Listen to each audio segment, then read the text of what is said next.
Welcome back everyone. आज हम बात करने वाले हैं एक ऐसी फिल्म की जो बहुत इंटरेस्टिंग क्या होगा अगर क्वेश्चन पूछती है। क्या होगा अगर तुम अपनी कॉन्शियसनेस किसी दूसरे की बॉडी में ट्रांसफ़र कर सको, ज़िंदगी एक्सटेंड कर सको एंड इमोर्टल हो जाओ। सुनने में तो बहुत टेम्पटिंग लगता है, लेकिन जब तुम डीपर जाते हो तो ये कॉन्सेप्ट कितना डार्क एंड मोरली कॉम्प्लिकेटेड हो सकता है, ये फिल्म दिखाती है। ये है सेल्फलेस 2015 की साईफाई एक्शन थ्रिलर जो रायन रेनल्ड्स और बेन किंग्सली के साथ है। पूरी कहानी को गहराई से, हर ट्विस्ट को इमोशनली लेयर लगा के समझते हैं। स्टोरी न्यूयॉर्क सिटी में शुरू होती है। डेमियन हेल एक मैसिवली सक्सेसफुल बिजनेसमैन, बिलियनियर, जो स्काई स्क्रेपर अपार्टमेंट्स में रहते हैं, लग्जरी कार्स हैं उनके पास, सब कुछ है। लेकिन उनके घर में नर्स इक्विपमेंट पैक कर रही है। डेमियन को टर्मिनल कैंसर है। सिर्फ कुछ महीने बचे हैं उनके पास। वो अपने बेस्ट फ्रेंड मार्टिन के साथ लंच पर बैठ के अपनी सिचुएशन डिस्कस करते हैं।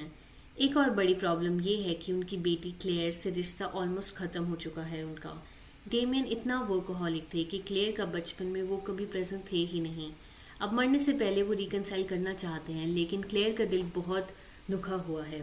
मार्टिन सजेस्ट करता है कि अगर क्लेयर को इलनेस के बारे में पता चले तो शायद वो माफ़ कर दे, लेकिन डेमियन अभी भी नहीं बताता क्लेयर को। डेमियन के पास एक बिजनेस कार्ड है फिनिक्स बायोजेनेटिक का। उससे डॉक्टर एल्ब्राइट से पहले की कन्वर्जेशन याद आती है। एल्ब्राइट के एक डॉक्टर हैं जिन्होंने एक एक्स्ट्राऑर्डिनरी टेक्नोलॉजी डेवलप की है, शेडिंग। इसमें कॉन्शियसनेस को एक बॉडी से दूसरी बॉडी में ट्रांसफ़र किया जाता है।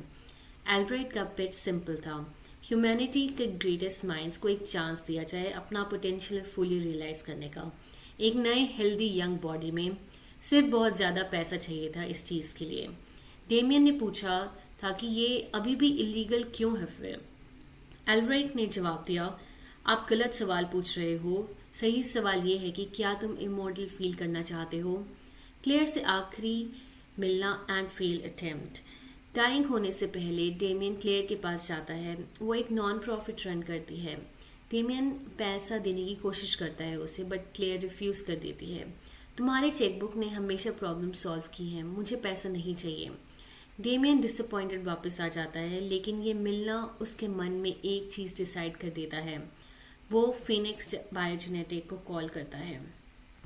एल्ब्राइट ने इंस्ट्रक्शंस दिए उसे, न्यू ऑरलीन्स आ जाओ, अपनी डेथ पब्लिकली फेक करो, so all life will be gone. कोई कांटेक्ट नहीं होगा किसी के साथ ओल्ड लाइफ में से। डेमियन मार्टिन के साथ न्यू ऑरलीन्स में लंच करता है, एक मिस्टीरियस बॉक्स ग्रेवयार्ड में बरी करता है इमरजेंसी के लिए। फिर लंच में फेक सीजर करता है, एम्बुलेंस आती है लेकिन हॉस्पिटल नहीं, फिनिक्स बायोजेनेटिक फैसिलिटी जाती है। प्रोसीजर शुरू होता है, injections, machines, intense lights, loud sounds, और फिर डेमियन एक नई यंग हैंडसम बॉडी में जाग उठता है। पहला रिएक्शन वो वॉमिट करता है अपनी ओल्ड डेड बॉडी को देख के। अब वो एडवर्ड किडना है, नई आइडेंटिटी एंड नई जिंदगी। न्यू ऑरलीन्स में ब्यूटीफुल हाउस है उसका। कुछ दिन एडजस्टमेंट के बाद डेमियन जेन्युइनली इंजॉय करने लगता है। बास्केटबॉल खेलता है, न्यू फ्रेंड्स हैं उसके, क्लब्स, ब्यूटीफुल वुमेन, लेकिन पिल्स लेनी पड़ती हैं उसे रेगुलरली। एल्बर्ट ने उसे समझाया था कि ब्रेन अभी नए न्यूरल स्ट्रक्चर को एक्सेप्ट नहीं कर पा रहा।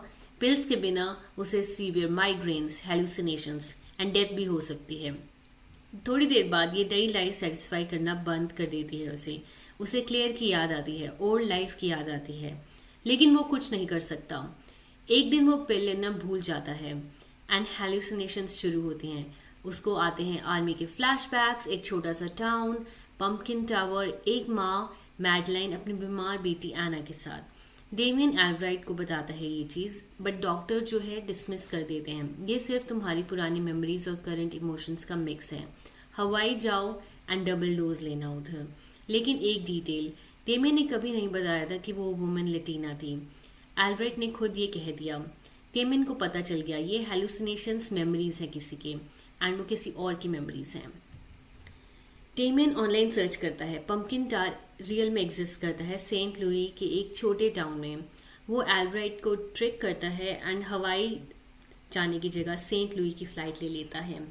वहाँ टावर के पास एक घर ढूंढता है जहाँ अंदर उसे मेडिकल बिल्स, रेस्पिरेटर पार्ट्स और एक तस्वीर मिलती है, मैडलाइन और एना के साथ मार्क। अंदर मेडिकल बिल्स, रेस्पिरेटर पार्ट्स और एक तस्वीर, मैडलाइन और एना के साथ मार्क।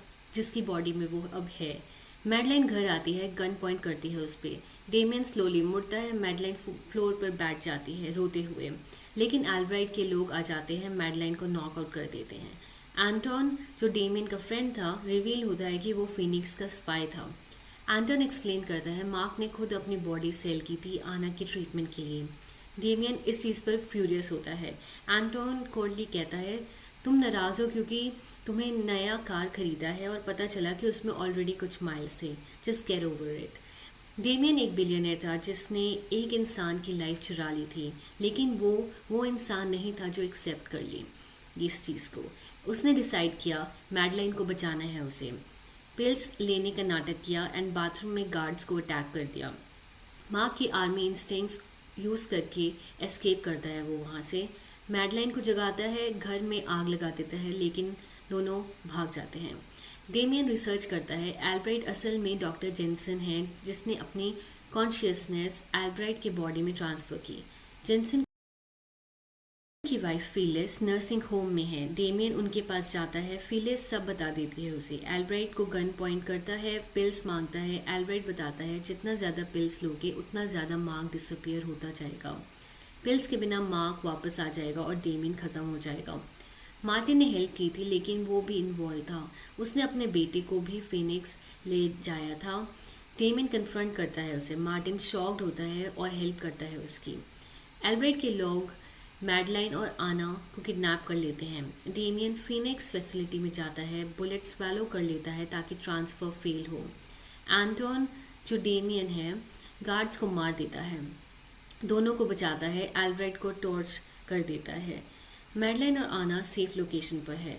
डेमियन वहाँ नहीं जाता, वो क्लेयर के पास आ जाता है अपने बाप के फ्रेंड बन के। क्लेयर को बताता है डेमियन को अफसोस था, वो प्राउड था उस पर। एक लेटर देता है। फिर होटल रूम में डेमियन पिल्स लेना बंद कर देता है। मार्क वापस आ जाता है अपनी फैमिली के पास ट्रॉपिकल आइलैंड पर। फिल्म का मैसेज ये है, इमोर्टैलिटी का प्राइस किसी की ज़िंदगी चोरी करना है। डेमियन ने गलती की लेकिन एंड में रेक्टिफाई भी किया उस चीज़ को एंड उसे रिडेम्पशन मिला। ये फिल्म सिर्फ एक्शन नहीं, मॉरल डायलेमा है। क्या आप इमोर्टैलिटी चूज़ करते? कमेंट में बताइएगा। वीडियो पसंद आया तो लाइक एंड सब्सक्राइब ज़रूर करिएगा। Thank you so much for watching. Take care.